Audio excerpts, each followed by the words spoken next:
Easy. All right, and we might maybe see a little crazy weather, possible. There's a possibility out there. There is. Yesterday, we had a few storms develop in the hill country. I don't know if you saw them. We had this one massive storm that kind of formed near Mason, dropped a grapefruit-sized hail, even a tornado when it was further out to our west, not in our area, but further west. But we got some great pictures in from it.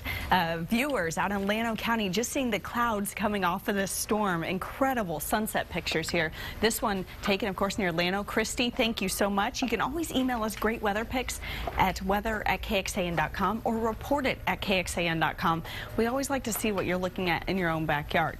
Well, today we have a little more wet weather, and this is great news because it's been about 15 days since we've seen any sort of rain here in Austin. These showers and storms started out over the Dallas area earlier this morning, and as they were moving south, formed quite a line near Waco, but have broken up a little bit and are now just pockets of a good little downpour, some moderate rain, and a little lightning and thunder tucked in them too. None of this is severe right now. You're doing okay if you're maybe going to run out and grab some lunch or a few errands this afternoon within the next hour or so. You'll be fine. Just to make sure to take the umbrella with you. You can see we have a pretty good sized cell from stretching from the airport out to just about Bastrop, and some more scattered activity from Williamson into Lee County and down just north of LaGrange too. A little bit stronger storm there. But as we go through the rest of the day, that's when our chances for a little stronger weather move in. The cold front we've been tracking sitting out over North Texas. It's a weak front, not a whole lot of cold air with it, but as it moves south, it's going to kind of interact with some boundaries left over by this wet weather and could spark a few more showers and storms across our region later on this afternoon and evening. And that's when we have the chance for one or two of those to become severe. The Storm Prediction Center has us in a slight risk for severe weather. All of our area included in that. Large hail damaging wind, two of the things we're going to keep the closest eye on later on today. So as we go hour by hour through our forecast, here's what it looks like. This is 1 o'clock. I think there's still going to be a little scattered activity spread across the area.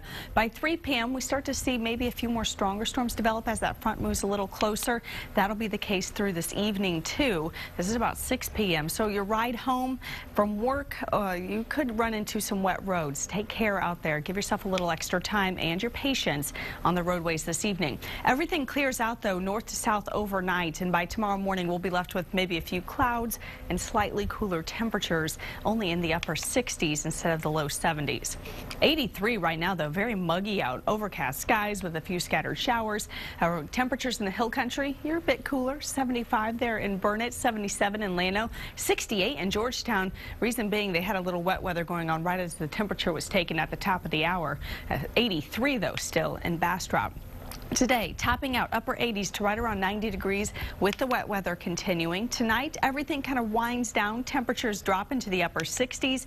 And tomorrow, a little bit cooler by a couple degrees, 88 your high, even with more sunshine through the afternoon.